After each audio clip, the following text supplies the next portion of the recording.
Salut à tous, bienvenue dans The Programmatic Society, un programme qui vous propose d'entendre chaque semaine la voix de ceux qui font le marché du programmatique, en français dans le son, international dans le ton. Un programme soutenu par Prismadex de Prisma Media Solutions, Ligatus, Cybids, Gamned, avec pour partenaires médias AdTech News et Redcard, et pour partenaire opérationnel Smile Wanted. Ce contenu est accessible également en podcast sur les principales plateformes d'écoute. Cette semaine, notre thème est le suivant: l'expérience utilisateur est-il compatible avec le programmatique? Dans toutes les cartographies de l'écosystème du marché des transactions publicitaires automatisées, plus connu sous le terme de programmatique, un acteur central a toujours été oublié, l'utilisateur. Le marché de la data et du programmatique semble avoir souvent oublié que l'expérience utilisateur face à la publicité était centrale pour sauvegarder ce qui est le socle de l'efficacité marketing, l'attention. Pour en discuter, Hélène Chartier du syndicat des régies Internet, Estelle Landry d'Helium, Charles de Boudemange de Ligatus et Mathieu Rostankolai de Modzu. Bonjour mesdames, messieurs. Bienvenue sur The Programmatic Society. On va parler d'un sujet très important pour l'ensemble des auditeurs qui nous écoutent et j'allais dire des téléspectateurs, en tout cas de ceux qui suivent notre programme en vidéo, à savoir le respect de l'expérience utilisateur. Est-il compatible avec le programmatique? Et ma première question pour justement introduire ce thème, c'est autour du désamour de la publicité digitale de la part des utilisateurs. Selon vous, pourquoi? Estelle? C'est moi qui commence? Ouh là là. Oui. Bah écoute, non, c'est une question qui est très intéressante parce que par rapport à mon métier, moi j'essaie d'avoir une meilleure expérience utilisateur par rapport au logiciel que j'essaie de créer chez Helium. On rappelle que tu es product owner, c'est-à-dire que tu travailles sur le développement des produits chez Helium. Exactement, c'est plus ou moins ma mission de savoir où placer quoi, quel bouton, quel workflow pour faire que l'outil soit finalement user-friendly, donc qu'il y ait le moins de frustration et que l'expérience utilisateur soit la plus belle possible. Et je suis heureuse de parler de ça dans le cadre de la publicité, parce qu'en effet, il faut le dire, dans le cadre de la publicité, c'est très difficile d'avoir une très bonne expérience utilisateur. Si je parle moi de mon expérience utilisateur, ce que je vis par rapport à la publicité, c'est qu'elles sont intrusives, elles sont partout. C'est-à-dire que je vois ma tablette, j'ai des publicités, je vois mon téléphone, j'ai des publicités, je vais sur mon desktop, j'ai des publicités, je vais même aux toilettes, maintenant il y a des publicités. Il y en a partout. Et ce sentiment-là d'être traqué, d'être vraiment harcelé par la publicité, parce qu'au final, je ne peux pas voir de contenu. On connaît ces formats-là qui nous empêchent de voir finalement ce que l'on souhaite visualiser sur les sites. C'est très frustrant de se dire je vais accéder à mon contenu parce que j'ai cliqué dessus. Et ben non, on te rajoute voilà, cette barrière de publicité-là.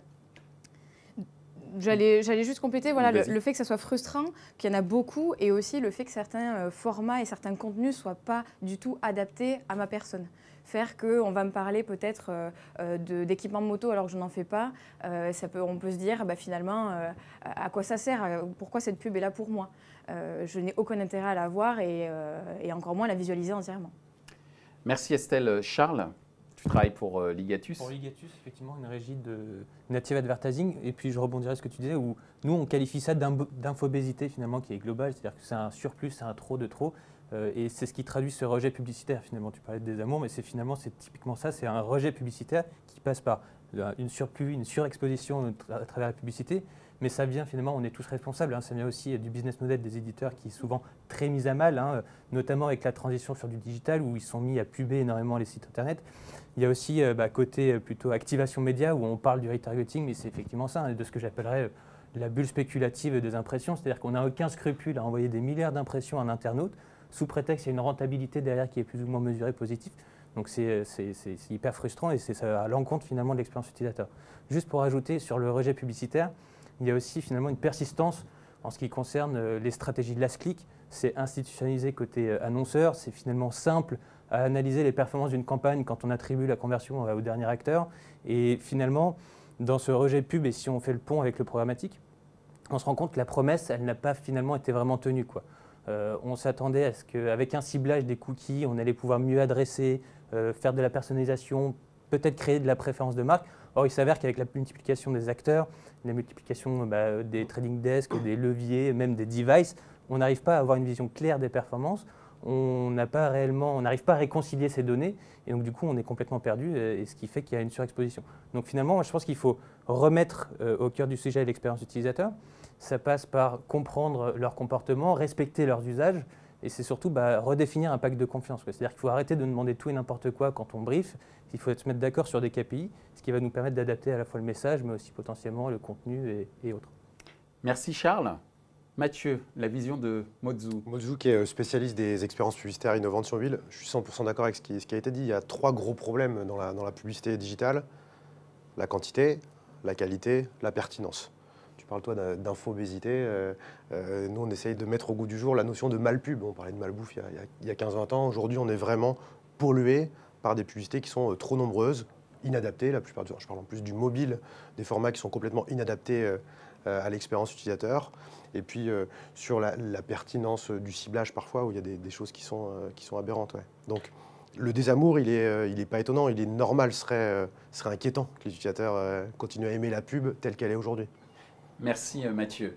Alors parole à la représentante des régies Internet, Hélène, puisque tu es la directrice générale du syndicat des régies Internet, le SRI. Quel est ton avis sur justement ce désamour entre j'allais dire les acteurs de la publicité, mais en tout cas la publicité digitale de la part des utilisateurs? On peut être que d'accord avec ce qui vient d'être dit. Je pense que Charles a parlé du modèle publicitaire. Je crois qu'il est temps, il est plus que temps de passer d'une logique de volume à une logique de valeur. Mieux faire de la publicité, mieux la valoriser et moins en faire, c'est vraiment l'objectif, je crois, de tout éditeur et de toute régie d'éditeurs. Aujourd'hui, c'est l'objectif principal. Alors, c'est des logiques qui ne se font pas du jour au lendemain, c'est long à mettre en place. C'est des transformations industrielles, c'est-à-dire que ce n'est pas parce qu'on va couper des formats ou des emplacements publicitaires que tous les autres emplacements vont gagner de la valeur. Mais le sujet, il est là. C'est comment mieux faire avec moins. Et vraiment, on est sur cette logique de valeur. Alors, cette logique de valeur, évidemment, si on en fait moins, ça veut dire que globalement, elle va être plus chère. Et donc, aujourd'hui, il va falloir démontrer cette valeur. La démontrer à la fois aux annonceurs, qu'ils acceptent de payer plus cher pour quelque chose qui aura plus de valeur en termes de performance et d'efficacité. Et toute la question est de savoir qu'est-ce qu'on met derrière ces termes performance et efficacité. Parce qu'on parle beaucoup d'efficacité, mais souvent c'est de l'efficacité économique. Et finalement, c'est du CPM au kilo. Et ce n'est pas forcément de l'efficacité qui répond à l'objectif prioritaire de l'annonceur. Donc ça, c'est très intéressant comme sujet. Et je crois que l'UDA a un vrai projet autour de l'efficacité du point de vue de l'annonceur, que ce soit sur le digital ou sur tous les autres médias et tous les autres leviers qui sont à la disposition des annonceurs. Donc ça, c'est vraiment un sujet qui va être à l'ordre du jour en 2019. Donc j'en étais à, oui, c'est ça, définir la valeur derrière cette quantité. Alors justement, puisque tu parles de valeur, il y a une valeur qui est quand même clé dans le domaine du marketing, c'est l'attention. Et d'après justement une étude de Kantar Millward Brown, le temps d'attention a chuté de 12 à 8 secondes. Dans ce contexte, comment on réenchante la publicité digitale, Estelle? Donc faire des pubs de 8 secondes ou 7 secondes, du coup, parce que l'attention a chuté. Non, plus sérieusement, je pense clairement qu'il faut peut-être revoir finalement les formats publicitaires, dans le sens où le message publicitaire, il est assez classique. Actuellement, on vend le produit de manière assez forte. Peut-être qu'il faudrait revoir ça. Peut-être faire une pub qui n'est pas une pub, peut-être. Peut-être faire des créatifs qui soient super originales et sur lesquels on peut apprendre des choses. Peut-être que le format aussi de la pub doit changer, parce qu'on n'attend pas, en tant qu'utilisateur, à avoir un produit, à dire « oui, il y a moins 50%. » Non, ce qu'on veut, c'est la vraie valeur ajoutée. Donc peut-être que la publicité aussi, la valeur qui est passée, enfin, le message qui est passé dans la publicité doit être différent. Et peut-être que ce désir de faire des publicités différentes feront qu'elles seront plus regardées. Je prends l'exemple d'une vidéo qu'on a tous regardée avec une fille qui danse avec une musique très forte, très rigolote, et je ne dirais pas la marque, mais cette publicité-là, moi, elle m'a choquée parce que la musique, elle reste dans la tête. La fille en elle-même est juste incroyable. Pareil, il y a des autres marques qui ont mis juste une image. Et ça, finalement, sans le nom de la marque, sans quoi que ce soit. Et ça, c'est très fort aussi, parce que l'utilisateur se pose des questions et il n'est pas dans ce côté intrusif, on lui balance quelque chose. Il est là, il regarde et il se pose des questions. Donc ça passe par la création, en tout Ouais. cas l'implication du process créatif en amont Je pense. sur un temps plus court pour faire en sorte que la publicité soit un peu plus efficace d'un point de vue de l'attention. Ton avis, Charles? Ce qui est important déjà, c'est de retrouver cette émergence et de savoir capter cette attention. Parce qu'on parle d'intention, mais finalement, voilà, comme sur sollicitation publicitaire, enfin, on en oublie beaucoup. Mais sur la partie créa, il y a effectivement le fait qu'il faut que ça soit, j'ai envie de dire, au cœur de la réflexion publicitaire. On peut effectivement engager avec des formats qui sont plutôt courts, ou alors à l'inverse, on prend des formats qui sont plutôt longs, on va essayer de casser les codes du secteur. Je pense notamment, et pour le coup, à la campagne Intermarché, justement, qui a été en plus primée au Grand Prix FI de CB News. Enfin, on va vraiment chercher de la pédagogie, on va chercher à créer l'émotion, parce que finalement, moi, si une marque ne m'a pas touché émotionnellement, enfin, on ne la voit pas, quoi. On a beau pas avoir de call to action ou avoir de la visibilité sur de la vidéo, enfin, il faut créer de l'émotion pour justement essayer de regagner cette attention, d'être vu et d'avoir vraiment du top of mind auprès de l'internaute. Mais ça passe donc par un travail de la créa, mais aussi dans la manière dont on va l'activer, cette créa. C'est important de valoriser une marque quand elle est diffusée dans un contexte de diffusion qui est plutôt premium, parce que le consommateur, il juge de la pertinence finalement du propos publicitaire. Donc il est sensible au fait qu'on va l'adresser avec un message de qualité, sur un contexte qui est aussi de qualité, et avec un format qui est adapté. Et enfin, encore une fois, mais je me répète, mais c'est primordial de maîtriser le funnel, c'est-à-dire qu'il y a encore beaucoup de pédagogie à faire en ce qui concerne les modèles d'attribution-contribution. C'est important de valoriser l'ensemble des touchpoints. L'idée, c'est de se dire, une fois qu'on aura une vue claire sur les performances des formats par levier, on va pouvoir activer tel et tel format, ce qui intrinsèquement va dire potentiellement on va réallouer de la valeur qui était plutôt last click, mais revaloriser l'ensemble de la chaîne de valeur, essayer de regagner de l'attention par de la créa, par des formats courts, des formats longs, et de se dire on va essayer de créer un écosystème qui est plutôt vertueux, quoi. Merci Charles. Mathieu, ta vision? Mais vous allez tous les deux dans le sens du combat de Mosou. Merci pour ça. Il y a deux sujets qu'on peut étayer ici. Tu es le marché. Ouais, Le marché, c'est toi. exactement. Non, mais on est spécialiste des expériences publicitaires innovantes sur mobile. Donc il y a deux aspects qui sont vraiment importants dans ce que vous dites. Le premier aspect, en effet, c'est la créativité, c'est le message. Et c'est vraiment le plus important, c'est le cœur de la réflexion publicitaire qu'on doit avoir. Donc revenir vraiment à l'essentiel, avoir des messages qui sont adaptés au contenu, à la cible aussi à laquelle on parle. Et puis, le deuxième aspect, c'est sur les indicateurs qui sont analysés par les annonceurs, par le marché. On parle beaucoup de viewability. Aujourd'hui, la viewability, selon moi, ça ne veut plus rien dire. Tu l'as dit, l'attention, elle passe de 12 à 8 secondes. Les internautes, les mobinautes sont confrontés à 300 publicités digitales par jour. C'est les chiffres qu'on retrouve partout. Et ils scrollent, en fonction des études, sur mobile, entre 25 et 100 mètres de contenu par jour. Donc pour sortir du lot dans ce contexte-là, on est obligé d'avoir d'un côté une vraie créativité dans la recherche de formats qui vont correspondre à ces gens-là, et puis de l'autre côté, des indicateurs qui correspondent à une réalité. La viewability, c'est pas intéressant. Le temps passé sur la créa pourrait être un KPI plus intéressant. Alors Hélène, du côté des régies, Moi, ce que je pense, c'est que c'est très difficile aujourd'hui de parler de moyenne comme ça, 12 à 8 secondes. Je pense que c'est quand même vraiment compliqué. Et est-ce qu'on parle de vidéo? Est-ce qu'on parle de display? Est-ce qu'on parle de quel site on parle? De quel type de création? Moi, je crois qu'il y a quelque chose qui est vraiment important, c'est la premiumisation de ce marché-là. Donc, cet indicateur, il serait intéressant aussi de le splitter, de le répartir en fonction des contenus, des sites, parce que je pense à l'inverse, que le temps d'attention, il est plus fort sur des sites à fort contexte éditoriaux. Donc voilà, donc je pense que la moyenne a du bon, parce que ça donne des grands indicateurs, et en même temps, elle généralise trop le propos. Donc je crois aujourd'hui qu'il y a des efforts extrêmement puissants faits sur la mise en valeur de contextes éditoriaux et justement la réintégration plus intelligente de la publicité au sein de ces contextes. Donc je pense que ce qui serait intéressant sur cet indicateur, c'est d'avoir un peu plus de granularité, parce que la généralisation, elle est complexe. alors, juste par rapport au point lié à... on a parlé du format, entre autres de la création, mais il y a une autre question qui se pose, c'est autour de la manière dont on adresse la publicité.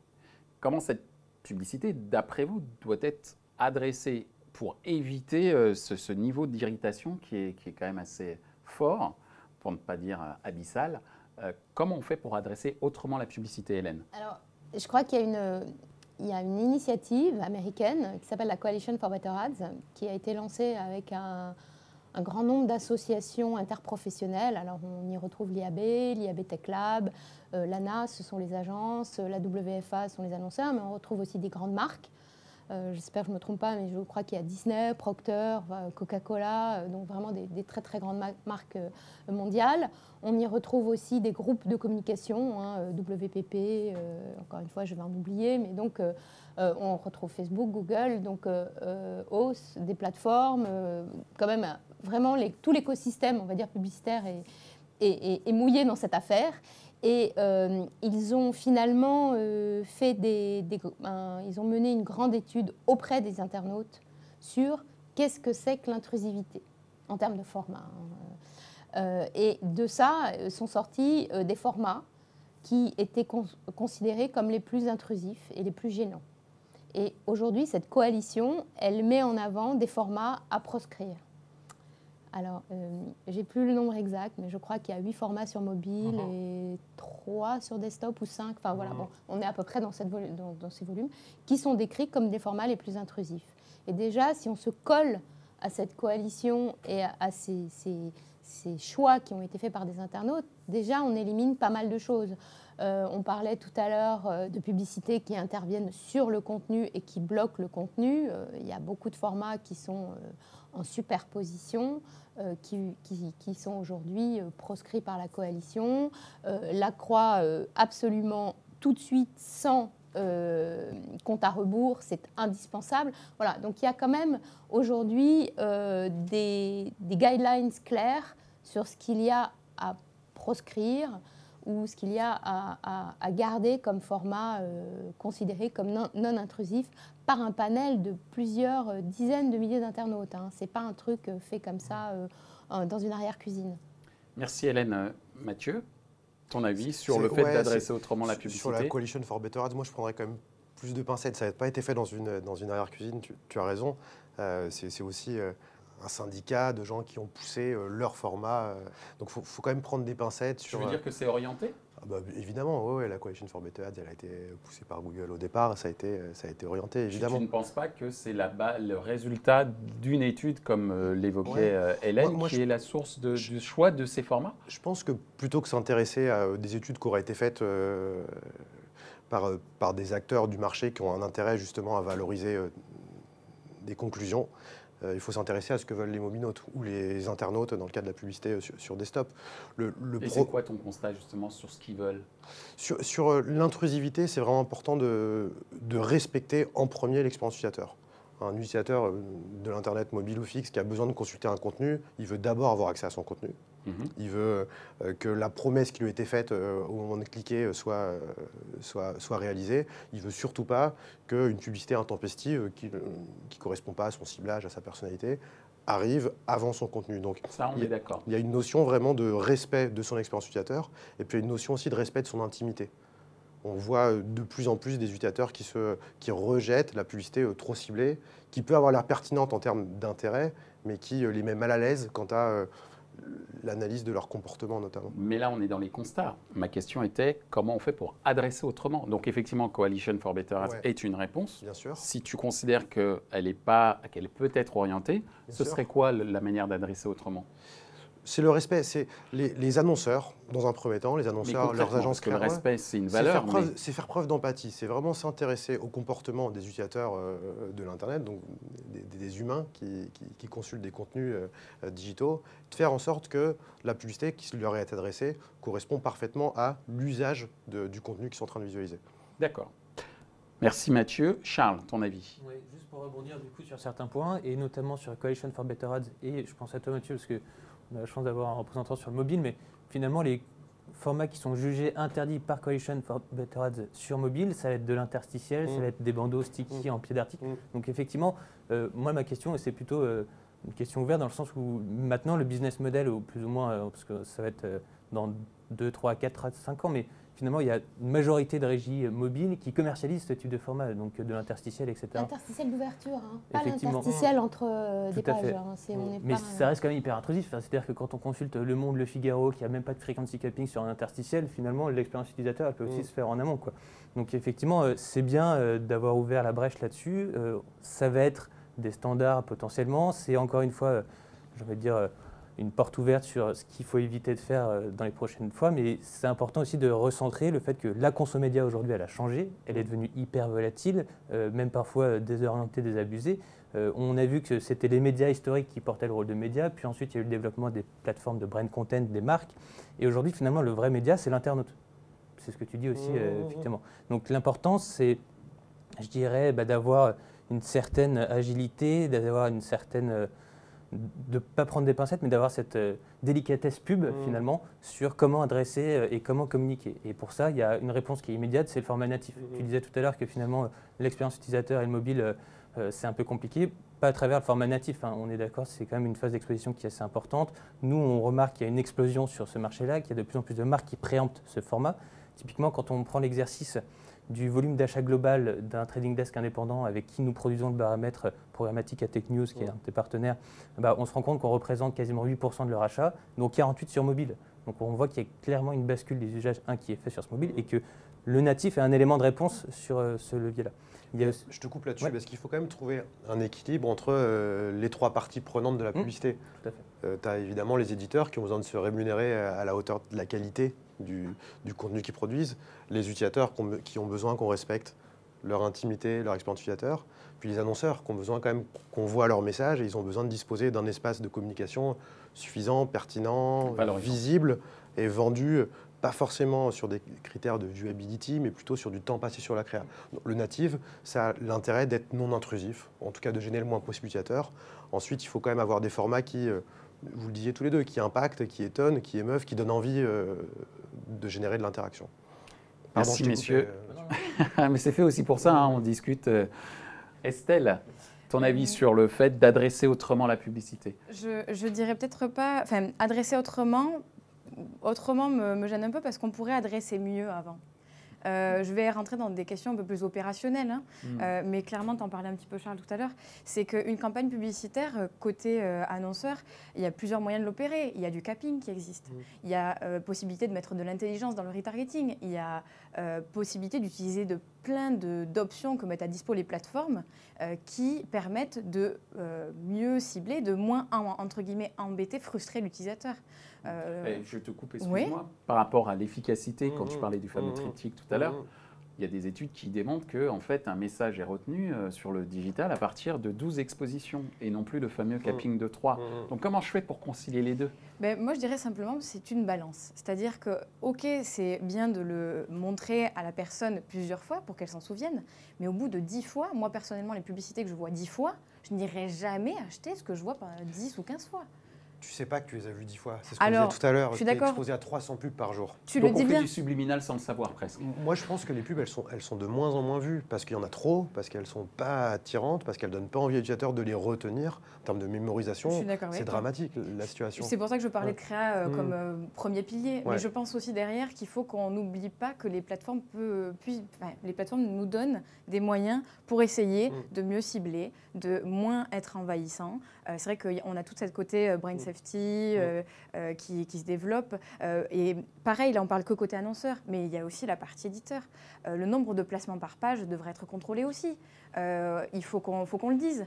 Le nombre de sites où on a un interstitiel, on a une banner, on a une pub au sein du contenu, il y en a partout. Donc je pense clairement que c'est un travail à faire sur tous les éléments de notre écosystème, allant de la créative jusqu'au moment où l'utilisateur le voit, et ça par des actions, je pense au début, qui peuvent être assez simples à mettre en place. Au final, on revient à ce que tu disais tout à l'heure, c'est la valorisation de l'espace publicitaire. Exact. Si les annonceurs sont prêts à acheter plus cher une publicité Les éditeurs auront besoin de mettre moins de placement par page. Exact. Les utilisateurs seront confrontés à beaucoup moins de 300 publicités par jour et ils n'auront pas besoin de les voir 12 fois pour les retenir. Donc, pour ça, il faut montrer la valeur. Ouais, la exactement. valeur et l'efficacité d'une publicité. Ouais. Voilà. Est-ce que ça passe pas aussi par un changement de business model, c'est-à-dire un C'est ça. business model basé sur l'attention, Exact. le temps passé, Le temps passé, par et exemple. non plus sur un volume de diffusion? Exact. Je pense que oui, la notion de volume et les millions d'impressions qui peuvent être servies, je pense que c'est un modèle qui doit à un moment Basculer. changer, C'est ce que tu basculer. disais tout à C'est l'heure, c'est vraiment basculer la de la logique de logique de volume, elle a volume à fait une long logique feu, de mais elle est valeur. encore là, elle est encore au cœur de beaucoup de logiques d'achat, de logiques de vente. On est sur un modèle compliqué à modifier. Je pense qu'on est un peu au milieu du gué. On va y arriver. Probablement qu'on continuera à avoir deux modèles qui vont cohabiter, mais pour que ce modèle vertueux fonctionne, il y a cette logique d'efficacité et de pertinence qu'il va falloir vraiment mettre en avant. Et c'est le rôle des éditeurs de mettre ça en avant. Et quand on dit, enfin, je peux rebondir aussi sur ce qu'on a dit, les éditeurs, le nombre d'emplacements, et il y a vraiment des travaux gigantesques qui sont en train d'être mis en place. Au travers notamment du label Digital at Trust, on en parlera tout à l'heure. Mais C'est bien, tu fais la transition mais pour oui, moi. je fais la transition. Parce il que y a pas de justement, souci. c'est de ça dont je voulais Mais- parler. C'est que, pardon, peut-être que tu voulais continuer, mais Non, mais c'était pour répondre. Dans le label, on a cinq thématiques qui sont abordées. On n'en a toutes pas, on les a toutes évoquées. Hein. La brand safety, bien sûr, c'est une exigence indispensable pour les annonceurs. La fraude, évidemment, hein, évitons les faux clics et tout ce qu'il peut y avoir comme sujet anxiogène pour les annonceurs et les éditeurs. Hein. La visibilité, la viewability, qui reste quand même un sujet, malgré tout, hein, un sujet, une exigence. Nous, on le met en termes de mesurabilité et d'optimisation, pas forcément en termes de seuil, mais au moins d'optimisation. Et puis, l'expérience utilisateur. Et l'expérience utilisateur, dans le volet expérience utilisateur, il y a les respects de la coalition dont je parlais tout à l'heure, mais il y a aussi un encombrement publicitaire à respecter. alors, merci pour la transition autour de Digital at Trust, puisque je rappelle qu'en France, sous l'impulsion, il y a du monde, hein, du SRI, de l'UDECAM, du GEST, de l'UDA, de l'ARPP et de l'IAB France, je pense n'avoir oublié personne, Non, tu n'as oublié personne. Pas mal. est né le Digital at Trust. Alors, je cite, hein, ce label est destiné à évaluer et valoriser la qualité des sites qui s'engagent dans des pratiques publicitaires responsables. Je suis naïf, hein, mais je pose quand même la question suivante. Dans un environnement d'achat automatisé et mondialisé de l'audience, comment est-on sûr que Digital at Trust sera pris en compte dans des arbitrages d'investissement d'annonceurs et de trading desk? Comment on est sûr que ces deux acteurs, annonceurs et les trading desks, vont prendre en compte Digital at Trust, puisque le principe du programmatique a surtout été de dire qu'on passait d'un achat d'espace à un achat d'audience. Et donc dans ce cadre-là, la question est-on sûr que Digital at Trust est peut-être pertinent dans ce contexte d'achat? Alors, on n'est jamais sûr de rien, hein, bien sûr. Ça, surtout quand on est en phase de construction, et on est en phase de construction hein, aujourd'hui. On a, à date, sur les 3 premières vagues, 78 sites labellisés. Quand on connaît le nombre de sites investis dans un univers programmatique, c'est vrai que ça paraît peu. Mais 78 sites, c'est déjà un reach de 23 millions de VU par jour. Et sur certaines cibles publicitaires, je ne les ai pas toutes en tête, mais les femmes responsables des achats, les CSP+, on est déjà à plus de 60% de couverture jour. Donc on est quand même sur des couvertures importantes. Après, pour répondre à ta question précise sur le programmatique, encore une fois, il s'agit de critères qui qualifient en effet ce qu'on peut mettre autour de la qualité.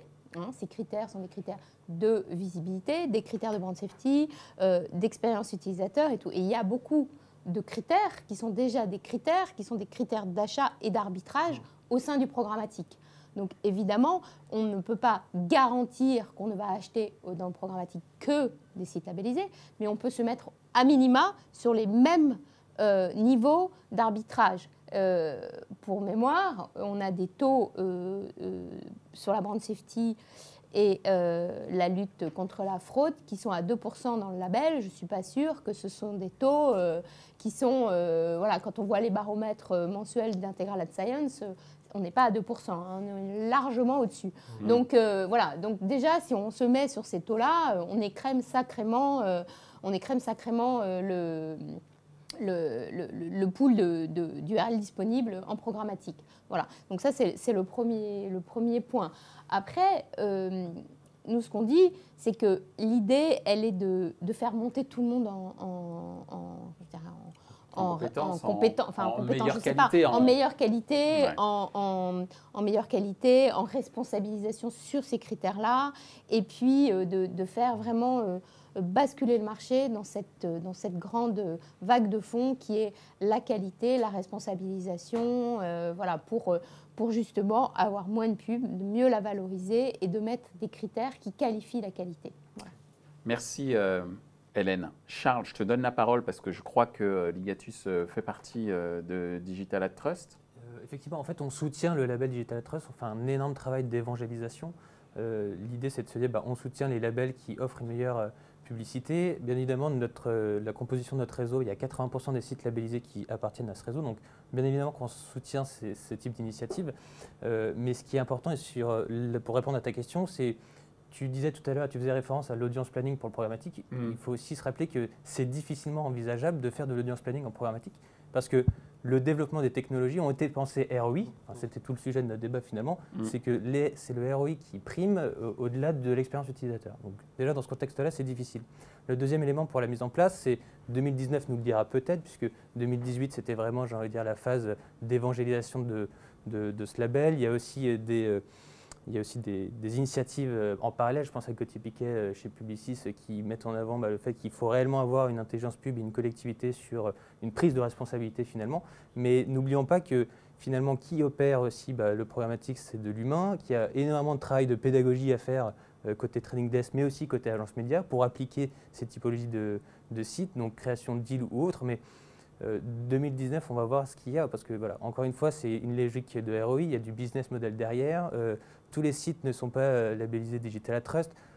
C'est un label qui est payant, donc il y a aussi certains éditeurs qui prennent l'initiative d'être labellisés, ou en tout cas de suivre les guidelines, si je puis dire, de Digital Ad Trust. Donc finalement, c'est tout un écosystème, c'est assez élitiste pour les éditeurs finalement d'être labellisés DAT. Donc du coup, voilà, il y a quand même remettre parfois les choses en perspective, dire qu'il y a effectivement des choses qui sont bien faites, mais c'est aussi valoriser l'ensemble des éditeurs qui font l'effort et qui ne peuvent pas être labellisés. Et c'est aussi un travail de pédagogie sur de l'humain, encore une fois, parce que même s'il y a du machine learning et autres qui arrivent, notamment sur des travails de traders, encore une fois, d'ailleurs, ça soulève une autre question. Est-ce qu'on va implémenter dans le machine learning ou dans l'IA le fait qu'il faut se focuser sur des sites Digital Ad Trust? Donc c'est assez complexe. Merci Charles. Mathieu, un avis sur le sujet, et je te donnerai la parole juste après Estelle. C'est un label qui est payant, c'est peut-être le petit... Mais comme a dit Charles, ça n'empêche pas un certain nombre d'acteurs qui ne payent pas. Voilà, c'est pour ça qu'on parlait, comme tu le disais tout à l'heure, de faire en sorte que la qualité d'ensemble du marché évolue, même si certains acteurs n'ont pas forcément le label, mais ils font le pas vers. Le fait que le label soit payant, n'importe quel label est payant. Il n'est pas payant, il est payant parce qu'il faut des auditeurs indépendants externes. Il n'est pas payant pour faire de l'argent. Il est payant parce que notre volonté première, c'était que les audits soient faits par des contrôleurs indépendants. Des tiers de confiance. Des tiers de confiance. Donc là, c'est la CPM et le CESP et tout. Voilà, c'est vraiment ça. Encore une fois, je crois que personne ne gagne de l'argent et je crois que même plutôt, les guidelines sont tellement complexes que c'est énormément de temps d'investissement pour les éditeurs. Ce label, aujourd'hui, c'est ça. C'est couper des formats sur mobile, couper l'interstitiel d'ouverture. C'est hyper courageux. Mettre des mesureurs en propre, c'est ça qui coûte cher. C'est surtout de mettre des mesures côté éditeur et côté régie, c'est ça qui coûte le plus cher. Ce n'est pas les 5 000 € du premier site. Je crois que je n'ai plus le chiffre en tête. Je crois que c'est 5 000 € pour le premier site, 3 000 pour le deuxième et à partir du troisième, c'est 1 700 € par an. C'est pas, voilà. Ce qui coûte cher, c'est les mesures. En tout cas, on aura compris que c'est un moyen de faire en sorte que le marché évolue vers des bonnes pratiques et c'est déjà le point important. Ton point de vue, d'un point de vue, j'allais dire designer, je ne sais pas si on peut le dire comme ça, de l'UX, par rapport à ce type de label. Je pense clairement qu'il vaut mieux une action Estelle. que zéro action. Clairement, il faut qu'il y ait des gens qui arrivent à le pousser d'une manière ou d'une autre, que ce soit un label, que ce soit des bonnes pratiques ou des personnes qui les respectent. Moi, la seule problématique que je vois à ça, c'est si, par exemple, un Adobe veut faire une campagne en respectant ces principes-là, en voulant essayer de toucher des éditeurs qui ont ce label-là, ça va être compliqué pour lui en termes d'opérationnel. J'imagine que chaque trading desk a sa manière de fonctionner, a son DSP, a ses SSP qui favorisent un peu plus parce que qualité, etc., tous les KPI qu'on peut voir. S'il souhaite aller dans cet engagement-là, ça va être compliqué pour lui. Il va falloir qu'il change sa stratégie, qu'il change peut-être ses outils. Donc c'est vrai que ça remet en question aussi sa manière de travailler, sa manière de diffuser. Donc l'impact opérationnel que peut avoir Digital Ad Trust, c'est un élément à prendre en compte. Je pense si les trading desks ou le côté annonceur ont envie d'aller dans cette envie-là, de dire nous aussi on veut être dans la qualité, la valeur de l'expérience, il va falloir qu'ils fassent un choix aussi opérationnel sur comment ils vont venir opérer. C'est vrai qu'après, souvent on en a parlé un peu dans des émissions auparavant, mais c'est quand même bien d'avoir plusieurs plateformes sur lesquelles diffuser, dans le sens où on peut essayer de challenger, de tester. Là, clairement, il y a un autre besoin, en plus de challenger et de tester, c'est de aussi venir sélectionner les éditeurs qui seraient, par exemple, participants de ce label-là. Alors, nous, on essaie Hélène. de travailler avec les outils, parce qu'on a bien conscience que c'est capital. Les différents, pour l'instant, il y a un DSP qui est en train de mettre en place une offre packagée. On travaille aussi côté SSP pour pouvoir avoir des packages. Voilà, tout n'est pas encore communiqué ou communicable, mais voilà, quand on parle de DSP et de SSP, on parle des gros du marché. Voilà, donc ça c'est en cours. Alors, moins côté programmatique, mais côté, je dirais, plus manuel. Médiamétrie va flaguer tous les sites dans ces outils de mesure d'audience, donc pour pouvoir les identifier, et passera l'information dans les outils de média planning. Donc il y aura des regroupements opérables, que ce soit côté programmatique via les outils ou côté manuel, enfin je ne sais pas comment on dit, plus simplement manage, aussi, voilà. mettre en place des sitelists. Moi je vois Après, voilà. chez Helium, c'est vrai qu'on Exactement. veut fournir des sitelists préfaites avec des sites qui sont Voilà. de qualité. Pourquoi pas créer une sitelist avec les sites Elle est qui là, sont... elle est là, elle est téléchargeable sur le site labeldigitaladtrust.fr. Le message est passé. Il y a une liste peut-être en Excel, facilement opérable en CSV, avec la liste d'URL labellisée. Voilà, donc c'est Encore très faut-il- facile pour faire des whitelists. Mais encore faut-il trouver des trading desks qui soient matures là-dessus, quoi. Et sur Alors- ce type d'activation. On est totalement alignés. Mais non, mais- de se dire qu'en fait, finalement, Ouais, derrière, après, encore il une faut fois, que il y a c'est au une niveau de notion Mais l'opération. on Il y a est une- super ça, c'est d'accord, modèle, évidemment, mais on se rend compte la profondeur aussi de ce marché, de la pédagogie dingue qu'on a à faire. On a démarré en septembre un roadshow agence. Donc à chaque fois, on était face à, 30 à 50 traders en fonction de la taille des agences. On a fait notre pitch, on est en train opérationnellement de voir avec les agences volontaires, de voir comment on met en place des outils, soit de tracking justement d'investissement, soit des outils, soit une étude. On est en train de voir comment on peut travailler à une étude justement pour valoriser ces contextes de diffusion par rapport à d'autres environnements.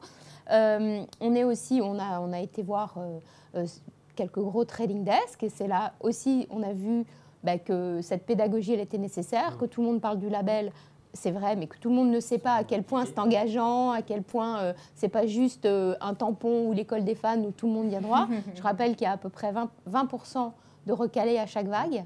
Donc, c'est pas un label qu'on obtient comme ça. Voilà, donc la prochaine vague sera annoncée le 7 janvier. Donc, petit à petit, l'oiseau fait son nid. Merci Hélène, merci à tous d'ailleurs. On n'a pas fini, on a juste une dernière question. Une dernière question, et là en très peu de mots, parce que là on a beaucoup parlé, et c'est bien parce que c'était un échange très vif, mais dans le bon sens du terme et très constructif. La technologie qui a permis à l'utilisateur d'exister dans l'écosystème programmatique et data, c'est l'adblocker. Et j'ai l'impression qu'il y a 3 ans, ce phénomène d'adblocking, à savoir ce logiciel qui était entre les mains de l'utilisateur pour pouvoir contrer, ou en tout cas limiter l'irritation de ce dernier vis-à-vis de la publicité, ben, ce n'est plus un sujet dans le marché publicitaire. C'est-à-dire qu'il y avait énormément de technologies, d'initiatives, etc. Et qu'aujourd'hui, plus personne n'en parle, ou presque. Est-ce que ça veut dire que le marché fait une sorte de politique de l'autruche, ou que tout simplement, il n'est pas possible aujourd'hui d'avoir de solutions industrialisables dans le domaine de l'adblocking? Charles. C'est hyper inquiétant si on fait la politique de l'autruche, quoi. Parce qu'on connaît tous les chiffres de l'adblock. Kantar TNS là, de 2017, donc 34% en 2017, 36% en 2016. Donc effectivement, il y a une petite évolution de 2 points. Mais si on prend aussi les études e-marketing 2018, c'est 16%. Donc déjà rien que sur l'utilisation des chiffres, on marche sur des œufs en termes d'adblocking.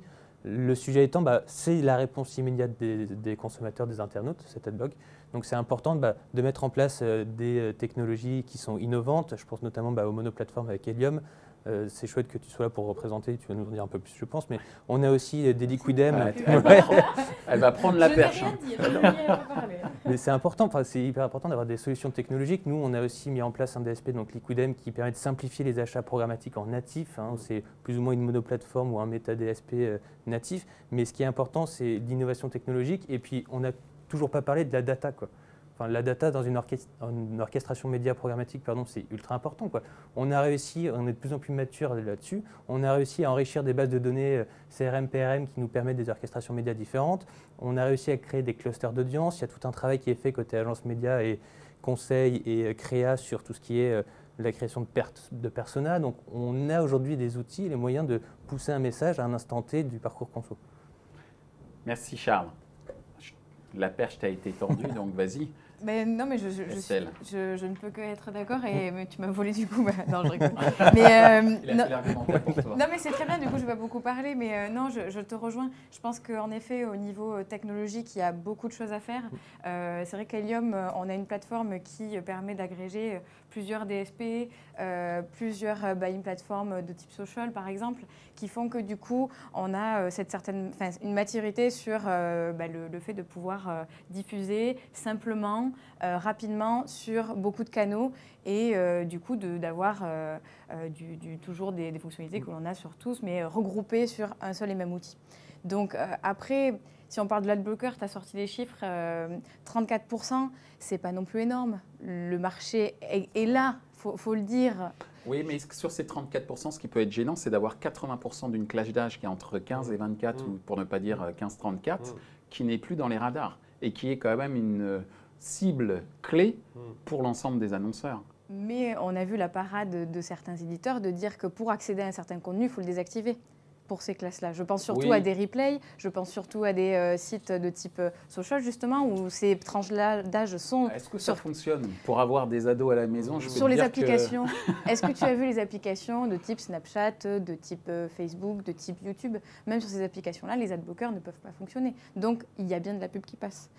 Après, peut-être pas de la partie OpenRTB sur des DSP et du SSP, mais sur la partie social, ça fonctionne aussi. Peut-être qu'il faut savoir adresser mieux aussi en fonction du public. Sur la partie créative, je pense clairement que tout ce qui est natif et tout ce qui s'insère au mieux va toucher au mieux l'utilisateur avec vraiment en faisant attention à ne pas le frustrer et saper son expérience utilisateur. Exactement. Merci Estelle. Mathieu. Je vais faire très court. Pour moi, c'est dramatique quand tu poses la question, est-ce qu'on fait l'autruche, est-ce qu'il y a des solutions? La solution, je crois que c'est Charles qui en parlait tout à l'heure en introduction, c'est de redonner de la confiance aux utilisateurs envers la publicité. L'adblocking, c'est des dépendants de leur désamour, de leur manque d'intérêt. Il y a de la pub qui continue à tourner là où il n'y a pas le choix. Oui. Mais tu parlais des 15-25, la publicité, ils ne la regardent plus. Ou alors, ils la voient passer, ils regardent ailleurs, ils louchent.